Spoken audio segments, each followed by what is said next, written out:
Hello, my lovelies.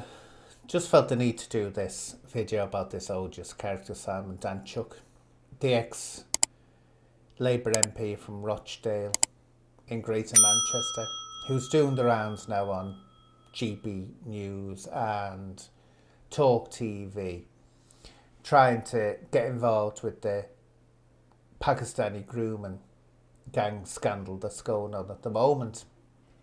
Now, the reason I have made this video essay is because I know the history of Simon Danczuk, and I'm surprised that GB News are having him on there and Talk TV are, because they must know his history, because it was all over the press in around about 2016-17. He was never out of the press and it got very scandalous. Anyway, I was told not to mention the ethnicity or the religion of the perpetrators, but I ignored that and continued to do so. Well, if he knew it was going on, why didn't he just speak out publicly? Because he wasn't scared to speak out about other things around that time. To give you a background on him, Simon Danczuk really became nationally known when he released a book called Smile for the Camera about Cyril Smith, the MP, who had passed away. And the book claimed that he was out, and Simon Danczuk was outing Cyril Smith as being a speedophile. Have to be careful what word to say, but a speedophile. Well, I knew that was nonsense, and that wasn't true, because a man called John Walker and Private Eye outed Cyril Smith in the 80s. Anyway, suddenly Simon Danczuk was being hero worshipped as a great hero for survivors of CSA and CSE. And at the same time, don't forget, the VIP speedophiles in Parliament was raging on, and it was the hot topic of the moment with the media. And so there was, people were accusing Simon, some people were, but you had to be careful criticising him at that time, of trying to not only cash in, but get on politically as well by jumping on this, as we say, gravy train at that time.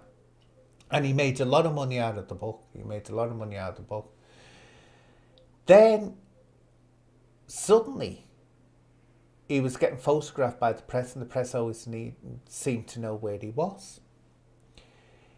He started dating some Labour councillor, and for the press it was ironic the way the press, not ironic, it was strange how the press always knew where they were. He was photographed at one point in a restaurant with this new love interest, and they're sitting right in the window of this restaurant. Why would they do that? And they didn't notice someone standing outside photographing them. I mean, come on, this wasn't Michael Jackson. What would they do following him around? And then he was photographed kissing this councillor, as if by surprise, or walking down the street with his, I don't know whether she was still his wife or his ex-wife, Karen Danczuk, who was also a very strange character, desperate for attention. The two of them were desperate for publicity and attention. She wanted to get onto a celebrity Big Brother, is it? Yes, Celebrity Big Brother. So she had to be in the press all the time. They were pulling every stunt going, the two of them, to try and get her in there. But they adored publicity. She never got in there, and she was the selfie queen. Do you remember if anyone remembers her, she was called the selfie queen, but you don't hear about her now. So it was revealed by Newsnight.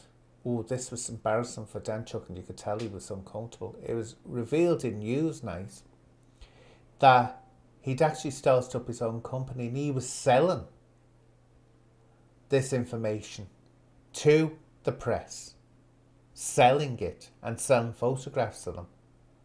So it wasn't as he was making out that he couldn't go anywhere, but there'd be paparazzi there following him. He was tipping them off, and he was actually giving them photographs as well.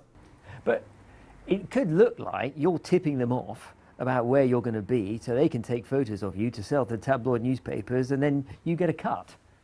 Well, but I've just made the point. Listen, I advise them. That's not happening. Well, Oh, it was an embarrassing interview, very cringeworthy. Then I got involved. And what it was, I was told by a very good source that there were rumours, this is really behind the scenes, that he was sending inappropriate messages to a young girl. Now, no one knew who she was. No one knew how old she was. No one had any information on it. So I said, right, I've got no choice. I've got to go to the Greater Manchester Police and ask them to look into this. I said, because say that she's a minor. Anyway, Greater Manchester Police got back onto me and they said, we can't do it, and she's 17. Now, I swear down, I did not release it to the press. I didn't. But it got into the press.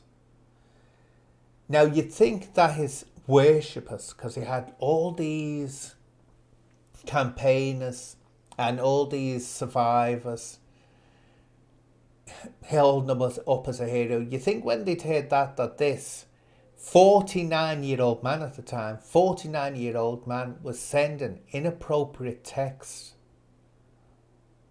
sexualised texts to a 17-year-old girl, you think they would have dropped him like a hot brick? Oh no. She got attacked. She got attacked.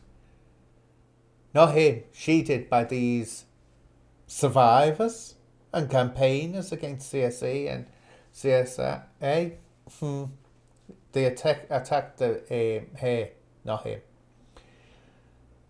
But then he made one fatal error that led to him being finished off because he lost his support. He'd been suspended by Labour over this text and malarkey. But what he did, he decided he wanted to challenge Jeremy Corbyn to the Labour leadership, because Jeremy Corbyn was the Labour leader at the time. What he misjudged was that his followers, his fans, his worshippers, a lot of them, the vast majority, were socialists and Labour. So they didn't take kindly to the great chosen one, the elect one, Jeremy Corbyn, the great socialist that was going to bring Labour back to its roots. He was going to raise the dead and everything, or cure the blind, Jeremy Corbyn was. They didn't like that he did that and started backing away from him and dumping him. That was more or less the end for Simon Danczuk. But anyway, when he's going round on GB News trying to make out that he was told to shut up and not say anything, and he wanted to speak out about these grooming gangs, but he never did. Remember what he did to Katie Hopkins. Katie Hopkins saw a photo that he tweeted where he was standing in front of a Pakistani flag. This was Simon Danczuk when he's still an MP, standing in front of a Pakistani flag. And this is what she tweeted to. Raising a Pakistani flag in Rochdale is not helping community cohesion. It is inflammatory. Simon Danczuk, you and your party disgust me. He actually reported her to the police. What she meant by that was she was talking about the grooming gangs and that you shouldn't be flying a Pakistani flag. And what you've got to understand as well, Simon Danczuk was well in with the Bangladeshis, he was well in with the Pakistani community. Oh God, was he well in with them. You hardly ever seen him being photographed with anyone that was white and British. They were all Pakistanis and Bangladeshis. And he'd have rooms full of Bangladeshi men where there were no women, talking about, the concerns and all this business. So when he's trying to make out now that he knew about the the grooming gangs in Rochdale, but was told not to say anything, you have to take his word for it. I think he knew about them, he would have known about them. But this idea that he was told not to talk about it, and he was saying behind the scenes, maybe he was, I don't know. But he was shouting out about Cyril Smith. He was shouting out about everything else. Why didn't he shout out about that? And why did he have Casey Hopkins arrested? But I say, oh no, odious character, very, very odious character. And I really don't understand why GB News and Talk TV have him on, because they must know his history. They must know his history.